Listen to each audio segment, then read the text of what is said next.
PROAC e ICMS, Programa de Ação Cultural São Paulo, apoio Prefeitura de Jundiaí, realização Associação Vida.com, Integração Social, Cult SP.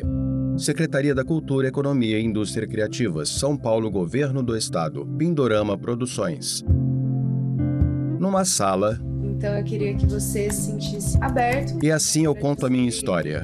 O mínimo detalhe da sua história que você achar válido. Mulher sentada de costas. Melhor, o que te trouxe até aqui, até o dia de hoje. Eu montei a ONG. Carlos Aik, roteirista e fundador da ONG Vida.com. Como que eu poderia ajudar o adolescente da periferia? Porque esse é o que sofre mais da questão do desenvolvimento intelectual. Eu estava fazendo uma reforma, ajudando uma instituição. Carlos é negro e usa óculos. Com mulheres internadas, e as mulheres brigavam por qualquer coisa. A gente estava lá reformando, tal, não sei o quê, né, dentro do projeto que a gente tem que chama Construindo Possibilidades. E eu falei para a diretora do local, eu falei assim, eu acho que eu consigo ajudar, né, essas moças. E a gente começou a fazer um trabalho ali com elas. Eu levava pílulas de texto. E aí eu comecei a ver que, tipo assim, no começo elas não queriam falar, elas continuavam aquela coisa.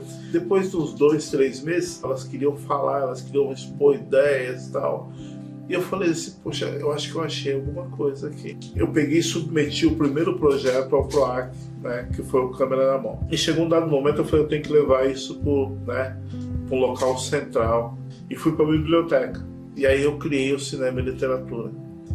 Que eu falei, a gente está dentro de uma biblioteca, a gente podia aliar o cinema à literatura. Você tem um livro, né? Queria que você dissesse um pouco também como que esse livro te ajudou a chegar aqui, né? Porque ele é a sua história, né?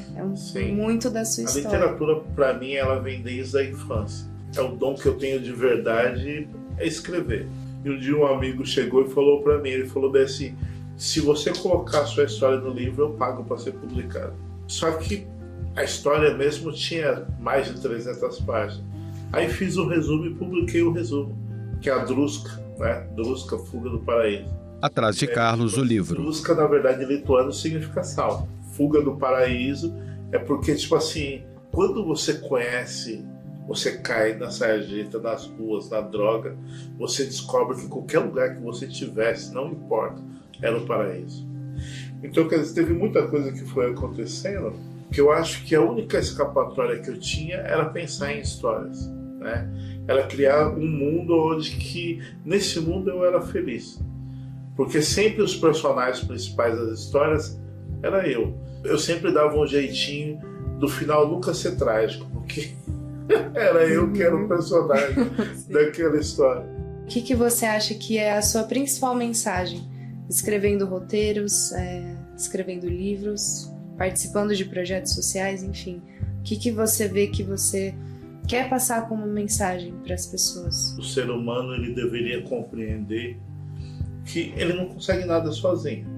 Se todo mundo compartilhasse um pouco, sabe, a sociedade seria muito melhor.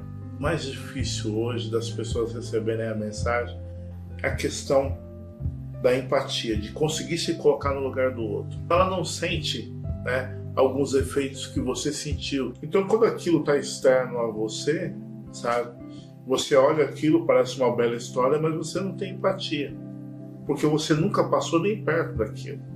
Então, isso vai se tornar cada vez mais difícil.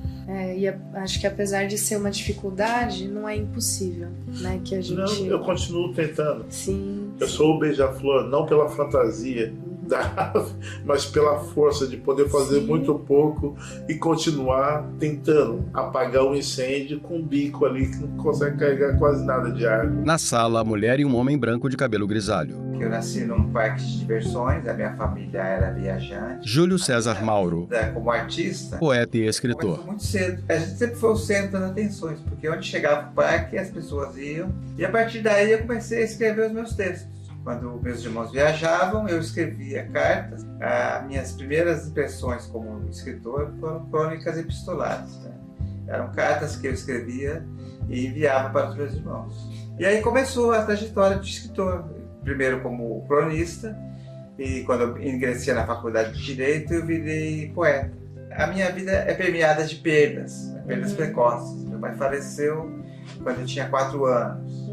A minha esposa faleceu 3 anos de casados.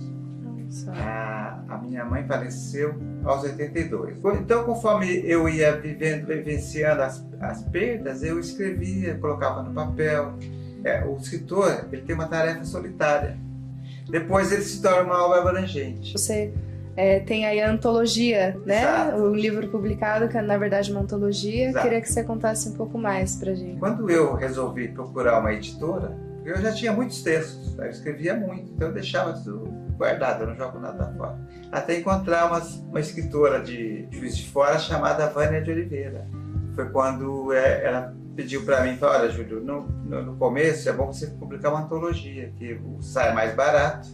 Foi aí que eu pensei, falei, bom, então tudo bem, vamos fazer uma antologia. E ela me deu contato de 2 editoras conhecidas dela, a Rosemary Giarola e a Patti Lemes, da editora Índia. Elas eram sócias na época. Aí ela me deu contato e no dia seguinte eu liguei. E foi assim que surgiu a antologia Evoé, de 2017. Você comentou dos episódios que você teve na sua vida de perda, né?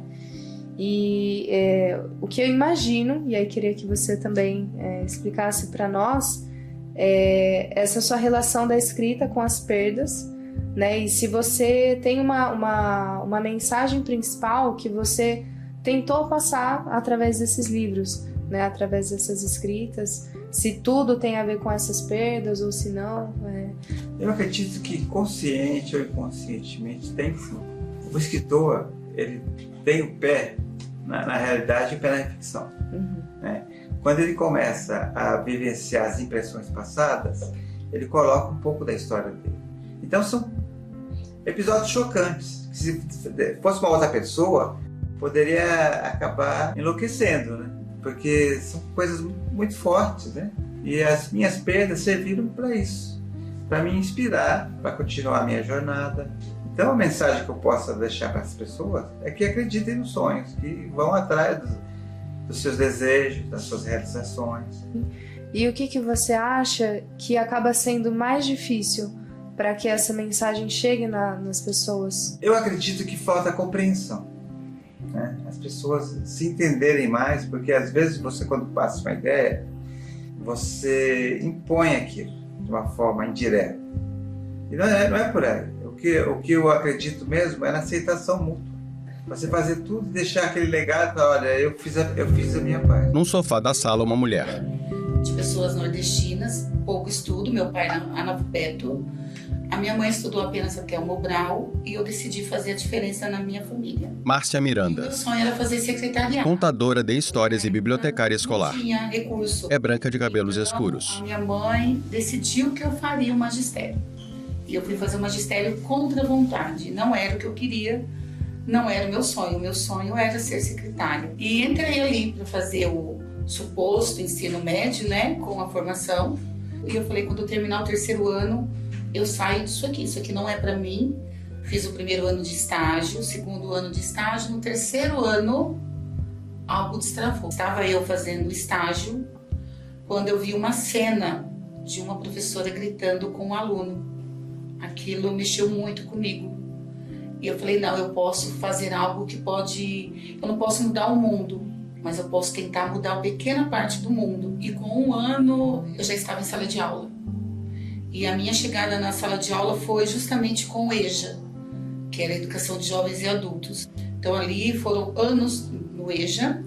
Em 2005, eu entrei também para o Fundamental com as crianças. Depois, eu acabei... por conta de casamento, vieram filhos, eu optei em ficar só com as crianças. Então foram anos e anos de dando aula mesmo para o ensino fundamental. E ali eu fiquei muitos anos trabalhando com eles. Os anos foram se passando e chegou em 2018 eu tive uma surpresa. O que estava certo para mim não estava certo para Deus. E foi onde eu tive a primeira parada respiratória, do nada. Depois eu tive a 2ª e a 3ª. Então eu tive que ser readaptada, sair da sala de aula e cuidar de uma secretaria. Esse foi a parte pior da minha vida, porque eu dizia que a máquina não me responde. Olhar para o computador é horrível, Porque o computador, ele não traz sentimento, ele não tem reação, ele não abraça e ele não alimentava e não sustentava o meu dia. Era uma relação muito fria. Foi então que surgiu a oportunidade de ficar na biblioteca de uma escola. Foi onde eu fiz essa proposta para minha coordenadora na época e falei assim, olha, eu quero fazer um projeto leitura.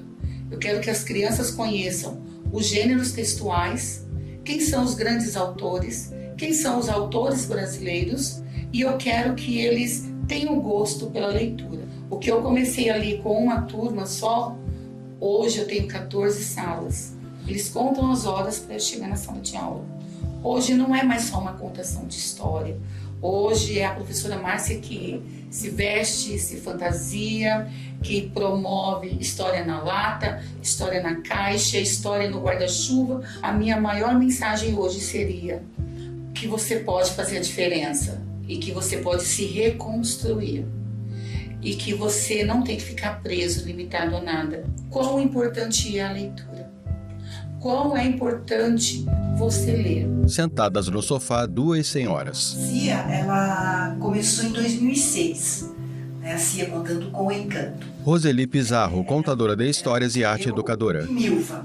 Começamos com histórias em biblioteca e depois fomos fazendo curso em São Paulo, né? E nós fomos trabalhando junto por um bom tempo. Até que o universo trouxe a Cleia aqui pra gente continuar esse trabalho que é tão essencial para a vida, para a criança, né? Eu conheci a Rose, então a Cia Contando com Encanto foi apresentada em 2022, né? Por conta de edital, nós formamos uma parceria para escrever os editais para o Cultura Mais Crianças da cidade. Cleia Lu, contadora de histórias e poeta cordelista. Todos os anos. E fomos abrangendo outros editais, né? Outros concursos, enfim. Para mim, a contação de histórias é o jeito gostoso e divertido da gente se preparar para a vida. Não tem outro certo. Cleia e Roseli têm uma flor bordada no peito. Quando você vai escolher uma história, né? Você primeiro tem que amar ela.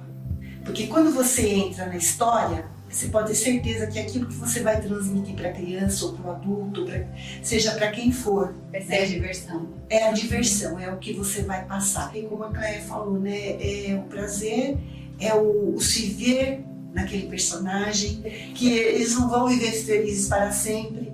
Eu brinco muito com as crianças, eu falo, olha só, nem conto para vocês o que aconteceu comigo hoje. É uma história que você vai contar. E o que eles trazem para você são histórias, né? Quando você conta a história, eles vêm trazendo as histórias deles para dentro de você, as pérolas, né, Cleia?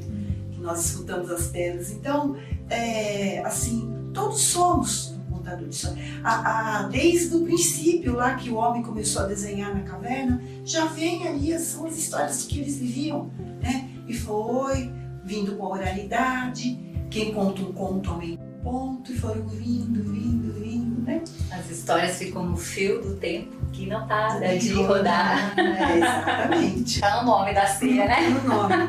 Contando com encanto. É o encanto. É o encanto, levar o encanto para aquela criança, para aquele adulto, para aquele público, né? Que ele saia dali alegre, que ele reflita, né? Que ele queira voltar para aquele espaço para ouvir de novo histórias. Que ele fique na cabeça, aquela história. O que vai ficar, o que a gente gostaria que levasse de mensagem na cabeça, é isso, é o gostoso, é a história, a parte divertida, a parte que teve conflito, mas que resolveu o conflito. Isso. Então é isso, é ficar na cabecinha e levar. Guardar, lembrar, né? É um encantamento. Dirigido por Tamires Reame. Eu vou te contar uma história. Cleia e Roseli no sofá. Agora atenção, começa bem no meio da palma da tua mão. Bem no meio tem uma linha ligada ao coração. Quem sabia dessa história antes mesmo da canção? Da tua mão, da tua mão. A tela escurece. Desafio câmera na mão. Audiodescrição Videochac. Logo de apoiadores, patrocinadores e realizadores.